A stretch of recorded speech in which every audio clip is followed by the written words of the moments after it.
Sir 26 కి ఆరోగ్యానికి 5 సూత్రాలు చెప్పండి సార్. మీరు రాగి జావ ఎలాగో చెప్తారు. పొద్దున్నే రాగిజావా ఆ! ఒక అరగంట సేపు హార్ట్ రిలన్స్ కొట్టుకునేట్లుగా పాల్పిటేషన్ వచ్చేట్టుగా ఎక్సర్సైజ్. హ్మ్. వారానికి ఓ రోజు నువ్వుల నూనె పూసుకొని ఎండలో ఉండాలి. ఎవరికి D3 లేదు కదా. ఎందుకు నూనె పూసుకొని ఎందుకు కూర్చోవాలి? అప్పుడు బాగా ఇంకుతుందా? 3 టైమ్స్ ఎక్కువగా నీకు ఫోర్టిఫై అవుతుంది విటమిన్ D3. నూనె ఎముకలు పూసుకొని గట్టిపడతాయి కూర్చుంటే. నువ్వుల నూనె పర్టికులర్ గా. ప్లస్ కొలెస్ట్రాల్ కూడా బ్యాలెన్స్ అవుతుంది అని చెప్పి డాక్టర్ సుధా అని అవేకన్ ఇండియా ఓహో! ఏమిటి నువ్వులను రాసుకొని ఎండలో కూర్చుంటే? ఎండలో వారానికి ఓ రోజు కూర్చోండి, ప్రాబ్లం ఉంటే లేదు నెలకు ఒకసారి కూర్చోండి. ఉపవాసము ఏకాదశికి ఉపవాసం కంపల్సరీగా ఉండండి. హ్మ్. పొద్దున్నే మిల్లెట్స్ ఓ పూట తిని సాయంత్రం జొన్నలు, సజ్జలు, దేశీ బియ్యం హ్మ్. మార్చి తినండి. ఇది రూల్ ఏం లేదు. అట్లా జరిగినా పర్వాలేదు. పొద్దున్నే దేశీ బియ్యం తిని సాయంత్రం జొన్న రొట్టెలు తిన్నా ఎట్లన్నా పర్వాలేదు. ఏది రూల్ కాదండి. రైట్ థింగ్స్ చేయాలి. అది. రైట్ థింగ్స్ కొంచెం అట్లయినా పర్వాలేదు. ఇది తిని మళ్ళీ నీళ్లు తాగి మళ్ళీ నూనె తాగొచ్చునా ఎట్లా ఉంటుంది తాగంటారా స్వామి, ఎట్లా తాగినా పర్వాలేదు.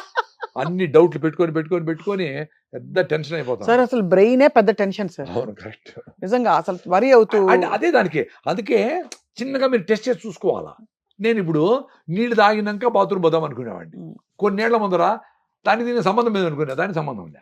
8 hours నిద్రపోతే అనుకున్నా, అది పోయింది. హ్మ్. రాత్రి 10 పడుకొని 6కి లేయాలి అనుకునేది ఒక్కరోజు 7:30కి పడుకొని నైట్ నేను 6కే తినేస్తా వీలైనంత వరకు. లేచేటప్పుడు 10:30 అయింది, ఫ్రెష్గా ఉంది. అప్పుడెప్పుడే పడుకుంటా ఉంటారు, మామూలు పడుకున్నారు. నాకు రూమ్ సపరేట్గా ఉంటుంది. ఆ రూమ్కి పోయి ఏదో పనులు చేసుకున్నా, పేపర్ చూసుకున్నా 4 గంటలకు రాయిదావు చేసుకున్నా, తాగేసిన, రన్నింగ్ పోయినా, రోజంతా యాక్టివ్. అప్పుడు పోయింది నాకు. ఎవడు చెప్పినాడు రా 10 to 6 అని. హ్మ్. అది నా ఎక్స్పీరియన్స్. సర్కేడియన్ రిథమ్ కదా sir? Circadian rhythm first nap అంటారు. అంటే తినేస్తాను 6 గంటలకి, 7కో 7:30కో నిద్ర వస్తుంది చూడు. ఆ నిద్ర అరగంట పోయినా రోజంతా ఫ్రెష్ చూసుకోండి. సో సర్కేడియన్ రిథమ్ కరెక్టే. కానీ అది పెట్టుకోమని సావగొట్టి ఆ 8 గంటలు పడుకోమనేది తప్పు. 100%. అంటే quality of sleep matters and the right time matters. Right time matters. Main stress లేకుండా బ్రెయిన్ ని తిప్పి నిద్ర కాదు, స్విచ్ ఆఫ్ అయిపోతా ఉంది అది. సో స్ట్రెస్ పోవాలంటే ఏంటి సార్? ఆలోచించుకోవాలా? ఎందుకు మనం ఇట్లా ఆలోచన పెడుతున్నాము? ఎందుకు పిల్లాడికి మార్కులు బాగా లేకపోతే మనం ఎందుకు తోస్తున్నాము?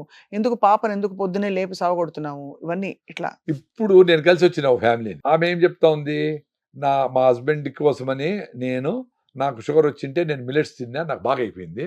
మళ్ళీ మా హస్బెండ్కు ట్రై చేసిన ఆయన మిల్లెట్స్ తినలా, అందుకని నేను కూడా రైస్ తిన్నా, మళ్ళీ నాకు షుగర్ ఎక్కింది అంటాను. మరి ఏంది మీ హస్బెండ్ కోసము నువ్వు రైస్ తినేది ఏంది? అవును, వండుకుని తిను విడిగా. నువ్వు విడిపోతే తినరంట. ఆడవాళ్ళు ఏమంటే అందరికి మళ్ళీ నా కోసం నేను సపరేట్గా ఎందుకు వండుకోవాలా అని ఏదో ఉండింది. ఎందుకమ్మా అట్లా? నువ్వు అనారోగ్యంగా ఉండు, మీ భర్త మిల్లెట్స్ తినో, వాకింగ్ పోయి ఆరోగ్యంగా ఉండని ట్రై చేస్తా ఉండవు.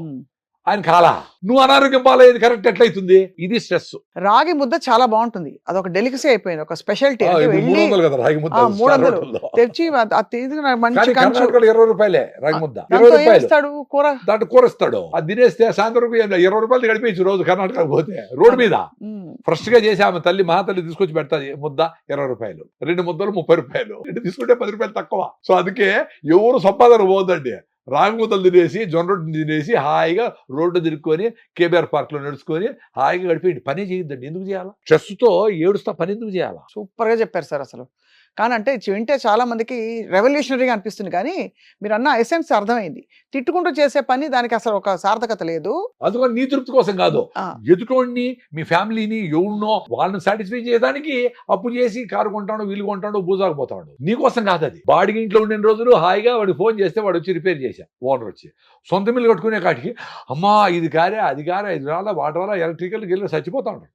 కట్టుకున్నదో వస్తా ఉంటాడు. ఇల్లు కొన్న కూడా పెద్ద స్టోరీ మనం చెప్పుకున్నది. 100%.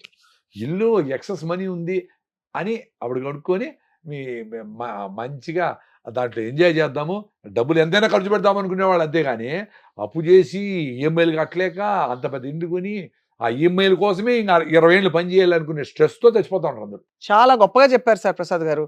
అయితే అరగంట ఎండలో కూర్చోవాలి నూనె రాసుకుని, తర్వాత రాయిదామండి, అరగంట మినిమం పరిగెత్తాలా. మళ్ళా మిల్లెట్స్ తో ఫుల్ గా పూట తినాలా. మిల్లెట్స్ ఇష్టం లేకపోతే జొన్నలు, రాగులు, సద్దలు కూడా మిల్లెట్స్. దేశీ బియ్యం కూడా పర్లేదు. దేశీ బియ్యం కూడా ఓకే. అంటే దేశీ బియ్యమే రోజంతా కాదు, డెఫినెట్ గా రాగులు, సద్దలు, జొన్నలు కూడా ఉండాలా. దేశీ బియ్యం కూడా 4 మీరు బ్యాలెన్స్ చేసుకోండి. ఎట్లా తిన్నా పర్వాలే. దాంతో మీరు ఇడ్లీ చేసుకుంటారో, పిండితో దోశ చేసుకుంటారో, ఎట్లనే చేసుకోండి. మధ్యాహ్నం సీజనల్ ఫ్రూట్స్ తినండి. ఏ సీజన్ లో వచ్చే ఫ్రూట్స్, అరటిపళ్ళు, ఆపిల్స్ కాకుండా కమలకాయలు, సీతాఫలంకాయలు, మామిడి పళ్ళు, అల్లనేడికాయలు, జామకాయలు, సపోటాలు ఇక మధ్యాహ్నం తినండి. సాయంత్రం ఎప్పుడెప్పుడు అవుతుందా తినేద్దామా అని అర్లీగా 6 గంటలకు భోంచేయండి. That is life. ఎక్సలెంట్ గా ఉంది సార్. ప్రసాద్ గారు మీరు చెప్పే హ్యూమర్, మీకు సెన్స్ ఆఫ్ హ్యూమర్ ఎట్టొచ్చిందో తెలియదు, మీ ఇంట్లో ఎవరికుందో తెలియదు సార్. కానీ మీరు చెప్తూ ఉంటే పగలబడి మాకు అసలు నవ్వే సగం స్ట్రెస్ పోయింది ఇప్పుడు మీరు చెప్పిన తీరుకి. నేను నా ఎక్స్పీరియన్స్ నేను చెప్తా, మళ్ళీ అక్కడ టీవీ ఉందా పోతుందా లేదా ఏం పట్టించుకోను. అందుకే కొంతమంది మా ఛానలే చూడండి, మీరు యూట్యూబ్ ఛానల్ లేదా మీదే నడుస్తారు. నాకెందుకు నా రాగి జావా అనేది ఏదో 100 మంది ద్వారా 100 ఛానల్ ద్వారా అందరికి చేరాలి కదా. అవును అంతే. నేనే పెట్టుకొని ఛానల్లో సబ్స్క్రైబ్ చేయండి, లైక్ చేయండి, బెల్ ఐకాన్ నొక్కండి, నాకేం కర్మ. మాకు వద్దే ఇది.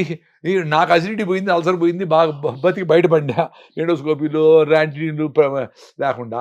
సామాన్యులు ఎవరన్నా అరే ఇంత సింపుల్గా చెప్తానండి ఏమో చూద్దాము అనుకుని సామాన్యులు. పెద్ద పెద్ద వాళ్ళకి పెద్ద హాస్పిటల్ ఉన్నాయి, కిడ్నీలు మార్చుకుంటారు, లివర్, వాళ్ళంతా వేరే సంగతి. సామాన్యులు అరే ఈ మందుల కంటే ఇదేదో జొన్న రొట్టి రాగి జావా చెప్తాడు, ఏదో బాగానే ఉంది కదా అనే లెవెల్ దించేసాను నేను హెల్త్ని. నేనేం కషాయాలు మాట్లాడడంలే, ఈ మిల్లెట్స్ తినండి అనడంలే, ఏం చెప్పడంలే. రాగులు జొన్నలు సద్దులు ఇంకా వినపడతా ఉంది మన ఇళ్లలో. జొన్నలు తెలంగాణ అంతా ఫేమస్, అంతే కదా. రాగులు కూడా మాట్లాడుతూ ఉంటారు. వీటితో కూడా మీ ఆరోగ్యం వచ్చేస్తుంది అని చెప్తే అరే ఇది కూడా చేయలేకపోతాడమే అని ఏడ్స్ సావాలా మిగతా ఎవరైనా చేయలేకపోతే. అంతే కదా. ఇంత సింపుల్ చేస్తే కూడా మేము చేయలేమంటే ఎట్లా? అంతే. అంతవరకు మనం చేయగలం, దాని తర్వాత వాళ్ళ ఇష్టం. చెప్పుటే మన ధర్మం, వినకపోతే వాళ్ళ కర్మం. ఈ 5 సూత్రాలతో మొదలు పెడతాను సార్ 2026ని. తప్పకుండా మీరు ఎప్పుడు ఊరికి వచ్చినా కూడా మదనపల్లి నుంచి తప్పకుండా మాకు గంట కేటాయిస్తాను. 2026 అంటే వీళ్ళు ఏమన్నా 27 తర్వాత మళ్ళా మనం మటన్ చికెన్ దంచొచ్చులే అనుకుంటారు. లైఫ్ మొత్తం 26తో మొదలుపెట్టి లైఫ్ ట్రాన్స్ఫర్మేషన్ కాండి. ఇప్పుడు నేను రాత్రంతా జర్నీ చేసి పొద్దునంతా మాట్లాడు అరే భలే ఉండాలి నాకే అనిపిస్తూ ఉంటుంది. ఇట్లా బతకాలి కదా. 1 గంట పని చేసి 3 గంటల ప్రయాణం చేసి బెంగళూరు నుంచి మదనపల్లికి ప్రయాణం చేస్తానంటే రేపు లీవ్ అంట. అంటే ఈమె బస్సు తోసుకొని వచ్చింది, ఆ బస్సులో ఏసీ బస్సులో కూర్చొని కార్లో కూర్చొని వచ్చి ప్రయాణం చేశారంట. ముందు గుర్రాల్లో పోతా ఉంటే ప్రయాణం బడలేక అనేవాళ్ళు. ఊపుతాది కదా గుర్రం మీద పోయేది, అంత ఈజీ ఏం కాదు. ఇప్పుడు కాళ్ళు బాగా పెద్ద కారులో బడలకేంది, మధ్యలో మళ్ళీ చికెన్ మధ్యలో తింటివి, మళ్ళీ కూల్ డ్రింక్ తాగితే, కొబ్బరి నీళ్ళు తాగితే వచ్చి రేపు లీవ్, ఎందుకంటే ప్రయాణం చేసిందంటే. ఏం ప్రయాణం రా ఇది? హ్యూమర్ అనుకుంటే నేను చెప్తాను, రియల్గా జరుగుతున్న విషయం చెప్తాడు. ఇది హ్యూమర్ అనుకుంటే మీరు అనుకోండి ఏం చేయాలి. నాకు అందుకే యుగాండాకు పోతాం కదా, వ్యవసాయం చేస్తాను. అది యుగాండాలో 9 hours పొద్దున్న హైదరాబాద్లో 4:30కి ఎక్కితే అక్కడ టైం 1:30, ఇక్కడ టైం 4:30 దిగుతా. దిగతానే అట్లా నీళ్ళు అడుగునేసి నేరుగా వేసి పనులు దిగిపోతా. ఎవడు చెప్పినాడు? బ్రెయిన్ తొక్కాలు వేసి రెస్ట్ అడుగుతా ఉందంటే నీ అబ్బాయి ఏం చేసినావే, రెస్ట్ గాని అడగాల. ఫ్లైట్ లో ఏం తింటా సార్ మీరు? ఏమి తినకుండా పోతా ఉండే. ఇప్పుడు అక్కడ పోయి అరటిపండు తింటా, పైనాపిల్ తింటా, అవకాడో తింటా, దానికి రెడీగా ఉంటా. ఇప్పుడు ఎక్స్పీరియన్స్కి రెడీగా ఉండాలి కదమ్మా. అవును అంతే. ఇంటికి పోయి భోజనం చేయాలంటే భార్య నీట్గా వేడిగా చేసి పెట్టి ఉంటుంది అనుకొని పోవాలా. ఇక్కడ మధ్యలో 2 బజ్జీలు 2 పురుగులు తినేసిపోతే ఆకలి చచ్చిపోయా. ఆడపోయి ఏం ఎంజాయ్ చేస్తావు? రెడీగా అండి ఏ దేనికైనా. వర్షాకాలానికి రెడీగా అండి. వర్షాకాలంలో ఎండ వచ్చిందంటే దాన్ని రెడీగా అండి. వర్షం వచ్చినప్పుడు నానకూడదు, ఎండకు చల్లగా ఉండాలా, చలికి వేడిగా ఉండాలా, 18 degrees ఎప్పుడు ఉండాలా. మామూలు చచ్చిపోతే పెడతారు ఫ్రిడ్జ్లో అట్లా ఎప్పుడు 18 degrees ఏం బతుకులరా? ఎక్స్పీరియన్స్ కాండి. అందుకే నేచరే మీకు వేసవి కాలము, వర్షాకాలము, శీతాకాలం. శీతాకాలంలో ఎండలో అబ్బా భలే ఉంది అబ్బా ఆ ఫీలింగ్ రావాలి కదా. మెట్ట దొక్కి సైకిల్ మళ్ళీ డౌన్ పోతే చెమట ఆరుతా ఉంటే అబ్బా భలే ఉంది అనుకునే ఫీలింగ్. ఎప్పుడో డౌన్లో పోతా, ఎప్పుడు ఏసీలో ఉంటే ఏం ఆనందం ఉంది. ఎక్స్పీరియన్స్ కూడా అంతే, కష్టం రావాలా.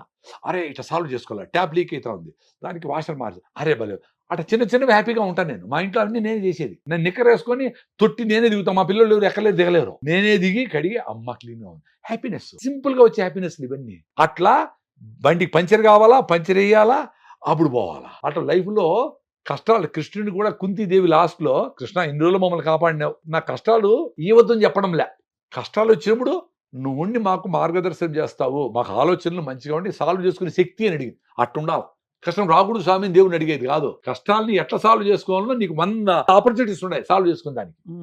అది ఉంటే ఎవరు డిప్రెషన్స్ కాదు, అది అడగాలి. అంతేగాని స్ట్రెస్ రాకూడదు. ఏడ దిగుతావు, ఏడి పోవాలా, ఎవరు పికప్ చేస్తారు, ఏడ ఉండారు, యా హోటల్ అన్ని ఆర్గనైజ్ చేసి పెట్టేసి వీళ్ళ బుర్రే పని చేయకుండా అమ్మ వచ్చినా ఎందుకు అట్లా. మళ్ళా ఏ కష్టము రాకుండా ఉండాలా. మళ్ళీ స్కేర్ హౌస్ పోయి 100 రూపాయలు ఇచ్చి ఆడ బ్యాన్ బెదిరిస్తాడు. బెదిరేది లైఫ్లోనే ఉండిరా. పంచర్ కానీ నైట్ టైం ఏదో నిల్చుకొని అవన్నీ లైఫ్లో వచ్చేటట్టు ఫేస్ చేయాలి కదా ముందుగానే. ఎందుకు రాకూడదు? ఎవరికో ఏదో జరిగింది, అమ్మాయికి రాత్రి ఏదో జరిగింది అని మనందరికీ జరుగుతుంది అనుకుని భయపడిచ్చేసింది ఎందుకమ్మా?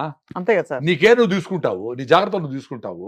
దానికి రెడీ అయ్యేట్టుగా పెట్టాలా పిల్లలనైనా. నువ్వు అందరూ అట్లున్నారు, దేశమంతా చెడిపినారు, అందరూ మోసగాళ్లే అని అంటే వాళ్ళకి హోపే పోతుంది లైఫ్ మీద. అద్భుతమైన వ్యక్తులు ఉంటారు, మన దేశంలో ఉంటారు, బయట దేశాల్లో ఎక్కడైనా ఉంటారు. అంతే కదా సార్. మీ పని ఏంటి? జర్నీలో ఉండాలా. జర్నీ నుండి వదిలిపెట్టుకుంటా, కంపుని వదిలిపెట్టుకుంటా పోతా ఉండాలా. నువ్వు నిలిచిపోతే హుస్సేన్ సాగర్ అయిపోతావు, కంపు కొడతావు. జర్నీలో ఉండిన రోజులు అద్భుతమైన వ్యక్తులతో కలుస్తావు.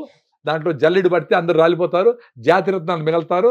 నా లైఫ్లో అదే జరిగింది. నేను ఇంత ప్రాబ్లమ్స్ నుంచి బయటపడడానికి, వ్యవసాయం నుంచి 40 ఏళ్ళు తట్టుకొని కూడా మళ్ళీ బయటపడి ఏదో ఒకసారి ఒక 5 ఎకరాల పొలం అమ్మగలిగినాము. 2002లో అమ్మేసినాము, అయిపోయింది. దాని తర్వాత బయటపడేదానికి మా ఫ్యామిలీ, మా వైఫ్ అన్ని చూసుకుంటుంది, మా పిల్లలు, మా ఫ్రెండ్స్, సొసైటీ ఎంత హెల్ప్ చేస్తే నేను బయటపడేది. నేనేం పెద్ద తోపా?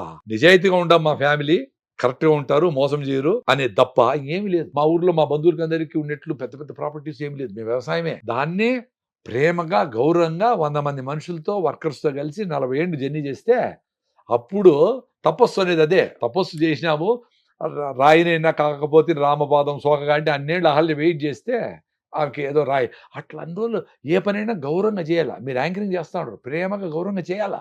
అంతే కదా సార్. దీన్ని పక్కన పెట్టేసి స్వయం కృషిలో చిరంజీవి గారు ప్రాబ్లం వస్తే, స్ట్రెస్ వస్తే పోయి చెప్పులు కుడతా ఉంటాడు. అట్లా నీ పని మీద నీకు గౌరవం ఉండాలి. అది వదిలేసి దాంట్లో డబ్బులు నేను దీన్ని నిధులు పెట్టేసి, దాంట్లో వాళ్ళు దీన్ని నిధులు పెట్టే పరిగెత్తా పోతా ఉంటే అక్కడికి దేర్ ఇస్ నో ఎండ్. అట్లా ఇప్పుడు మాకు 100 ఆపర్చునిటీస్ వచ్చినాయి.